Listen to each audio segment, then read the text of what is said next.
एक और दूसरा मजाक दुनिया की क्रिकेट की हिस्ट्री में आज दूसरा सबसे बड़ा जोक हुआ, वो ये, पहले तो ये था कि बाबर आजम को एशिया कप से बाहर किया गया और रिजवान को भी। दूसरा ये कि पाकिस्तान के जो सिलेक्टर्स हैं उन्होंने जो सेंटर कॉन्ट्रैक्ट अनाउंस किया उसमें ए कैटेगरी ही खा गए। मतलब इनकी जो एबीसी है वो बी से स्टार्ट हुई, ए खा ही गए। कि मुल्क में सैलाब के बाद अब ये लग रहा है कि पाकिस्तान में सैलाब अपने साथ ए कैटेगरी के क्रिकेटर भी बहा कर ले गया है। जहां तक मैंने पढ़ा है कभी ऐसा नहीं हुआ कि किसी बोर्ड ने कोई सेंट्रल कॉन्ट्रैक्ट अनाउंस किया हो और वहां पर ए कैटेगरी का क्रिकेटर ही ना हो। सेंट्रल कॉन्ट्रैक्ट अनाउंस हुआ है, प्लेयर्स को डिमोट किया गया है, डिमोट मैं तो कहूंगा, प्लेयरों की इज्जत जो थी उसको और थोड़ा सा नीचे ले आए, परफॉर्मेंस जिस तरह की है। आपके क्या तासुरात हैं, आपका क्या ओपिनियन है?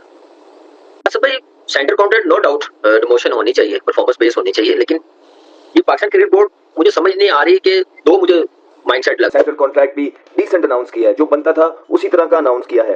पहले कर देना चाहिए थी बहुत सारी चीजें, लेकिन चलें देर आ रहे हैं, दुरुस्त आ रहे हैं। जिस तरह हमने पहले भी कहा कि भरपूर मौके दिए गए प्लेयर्स को कि कहीं ना कहीं वो परफॉर्मेंस करके अपनी जगहें, स्पॉट को जो है वो सिक्योर करें। मुझे लग रहा है कि ये सेंटर कॉन्ट्रैक्ट ना इन प्लेयरों के साथ डिसरिस्पेक्ट है इनकी, जिस कैटेगरी में रखा है और इन्होंने परफॉर्मेंस की हुई है, खेले हैं, ठीक है। आप एक कैटेगरी कैसे खत्म कर सकते हैं? आप रखें जरूर, मेरा मानना है कि आप रखे कैटेगरी में, अनाउंस करें, पैसे कम कर दें, कट कर दें थोड़ा सा। परफॉर्मेंस नहीं है ना, 8वें नंबर पर टीम चली गई है, 9वें नंबर पर टीम चली गई है, आप कट करें। आप कैटेगरी खत्म करनी वो मेरी समझ से बाहर है। जो हमारे बेस्ट प्लेयर हैं उनको आप नीचे लेके आए हैं, या टोटली फेवर दे रहे हैं प्लेयरों को, या टोटली प्लेयरों के खिलाफ हुए हुए हैं। एक हैरत की बात है, मैं जब से क्रिकेट कवर कर रहा हूं, जब से कैटेगरीज देख रहा हूं कि ए कैटेगरी के काबिल कोई भी नहीं है खिलाड़ी। इसका मतलब यह है कि पाकिस्तान क्रिकेट जवाल की तरफ गामजन है। यही तो मैं समझना चाह रहा हूं। टीम के मौजूदा कप्तान मोहम्मद रिजवान और साबिक कप्तान बाबर आजम को ए कैटेगरी से निकाल दिया गया है और उन्हें अब बी कैटेगरी में जगह दे दी गई है, जबकि फास्ट बॉलर शाहीन आफरीदी को गुज़िश्ता बरस ही ए कैटेगरी से बी कैटेगरी में रख दिया गया था।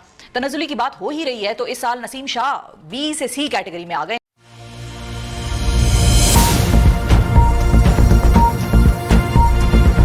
की तरफ नहीं जा रहे कि हमने काम क्या करना, बेहतरी क्या करनी है। मुझे लग रहा है कि ये सेंटर कॉन्ट्रैक्ट ना इन प्लेयरों के साथ डिसरिस्पेक्ट है इनकी, जिस कैटेगरी में रखा है और इन्होंने परफॉर्मेंस की हुई है, खेले हैं, ठीक है। आप एक कैटेगरी कैसे खत्म कर सकते हैं? आप रखें जरूर, मेरा मानना है कि आप रखे कैटेगरी में, अनाउंस करें, पैसे कम कर दें, कट कर दें थोड़ा सा। परफॉर्मेंस नहीं है ना, 8वें नंबर पर टीम चली गई है, 9वें नंबर पर टीम चली गई है, आप कट करें। आप कैटेगरी खत्म करनी वो मेरी समझ से बाहर है। जो हमारे बेस्ट प्लेयर है उनको आप नीचे लेके आए हैं, आप मैच भी से कम करें। आप फिर कहें कि आप टॉप 4 टॉप 5 में आए, हम यही पैसे 25% 50% इंक्रीज करेंगे जब आप इस नंबर पर टीम ले आएंगे। ये इस बात का भ्रमला इतराफ है कि हमारे पास ए कैटेगरी का कोई भी प्लेयर नहीं है। और मजे की बात है बी कैटेगरी में सबको एक ही लकड़ी से हाँक दिया गया है। क्या हसन अली बी कैटेगरी में रिजवान, बाबर, शाहीन शाह अफरीदी के साथ आते? समझ में नहीं आता, उन्हें तो बी कैटेगरी में रखा गया। तो ये ज्यादती है बाबर के साथ, रिजवान के साथ, शाहीन के साथ। फिर ऐसे जंप मारे हैं जो खेल नहीं रहे, जो फिट नहीं है, उनको हाई कैटेगरी दी हुई है बी। जैसे अब टॉप पे बी है ना, ये तो खत्म हो गई है, कोई प्लेयर नहीं है।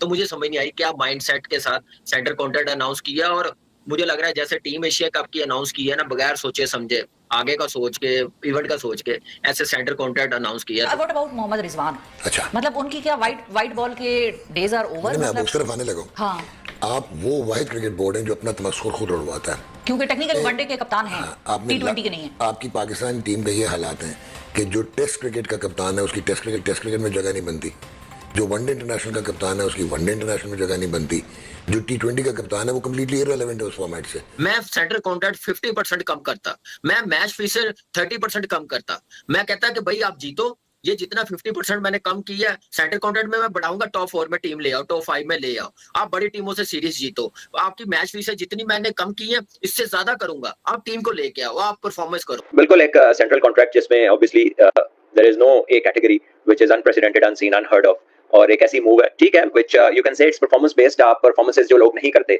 But then there is a dilemma because आप को जिनका पता नहीं होता और उनकी परफॉर्मेंसेस अच्छी हो तो आप उनको ले आते हैं, अगर अच्छी हो तो आप उनको प्रमोट कर देते हैं, ना अच्छी हो तो आप उनको डिमोट कर देते हैं। And then there are some people who have done good over a period of time.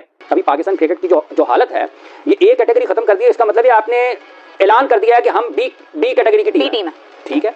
और ये जिन लोगों की वजह से बी टीम बनी है पाकिस्तान की, उनका हिसाब कौन करेगा? क्या उनकी तनख्वाहों में भी मराहत में कोई कमी हुई है या नहीं हुई है?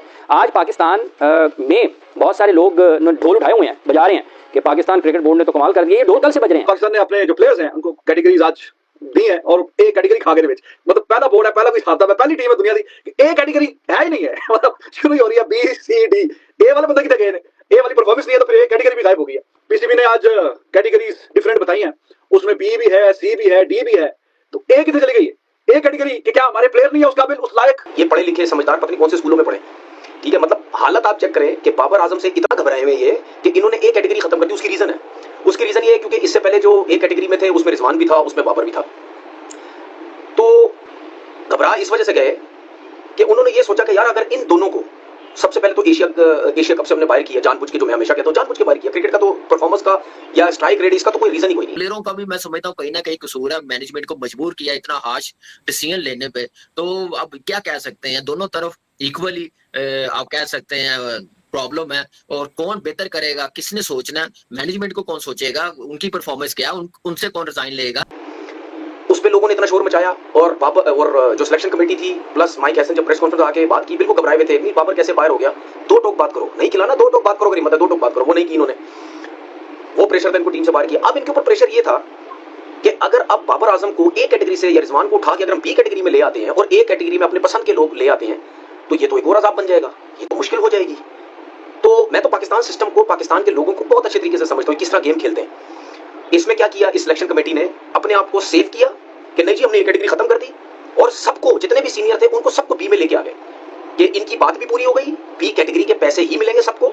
और ए कैटेगरी हमने शुरू से ही बिल्कुल ही खत्म ही कर दी कि अब कोई ये कह ही ना सके कि बाबर आजम और रिजवान को देखो जी हमने बी में कर दिया, बाकी तो इनसे फारिग प्लेयर जिनकी इतनी परफॉर्मेंसेज ही नहीं और नए लड़के उनको कुछ को ए कैटेगरी में हमने डाल दिया, तो देखो जी हमने खत्म ही कर दी इस चीज को। ये अपने आप को सेफ भी किया, ठीक है। और बाबर आजम के जो फैन है या मैं भी, ठीक है, हम सबका इन्होंने मुंह बंद करने की कोशिश की, देखिए बात ना करें, लेकिन हमारा मुंह कहां से बंद होता है क्योंकि हमें पता डरपोक है। एक हैरत की बात है, मैं जब से क्रिकेट कवर कर रहा हूं, जब से कैटेगरीज देख रहा हूं कि ए कैटेगरी के काबिल कोई भी नहीं है खिलाड़ी। इसका मतलब यह है कि पाकिस्तान क्रिकेट जवाल की तरफ गामजन है। यही तो मैं समझना चाह रहा हूं आपसे। ये तो हम इतराफ कर रहे हैं मिर्जा साहब कि हमारे यहाँ ए कैटेगरी का एक भी प्लेयर नहीं है। ये इस बात का भरमला इतराफ है कि हमारे पास ए कैटेगरी का कोई भी प्लेयर नहीं है। और मजे की बात है बी कैटेगरी में सबको एक ही लकड़ी से हाँक दिया गया है। क्या हसन अली बी कैटेगरी में रिजवान, बाबर, शाहीन शाह अफरीदी के साथ आते हैं? समझ में नहीं आता, उन्हें तो बी कैटेगरी में रखा गया है। तो ये जो क्राइटेरिया इन्होंने मुंतखब किया है, किसने बनाया है? सिलेक्शन कमेटी का। मैं अजहर इस्लामी साहब आपके प्रोग्राम में पहले भी जिक्र कर चुका हूं कि अलीम डार अंपायर है, उनका इतना तजुर्बा नहीं है। असद शफीक जो है वो बिल्कुल खामोश रहते हैं। अजहर अली जो है वो इतने मुतारिक नहीं है। तो ये ए, बी, सी और डी कैटेगरी किसने बनाई है? आकिब जावेद और माइक हैसन ने बनाई है। ज्यादातर इसमें तो आकिब जावेद का अमल दखल रहा है।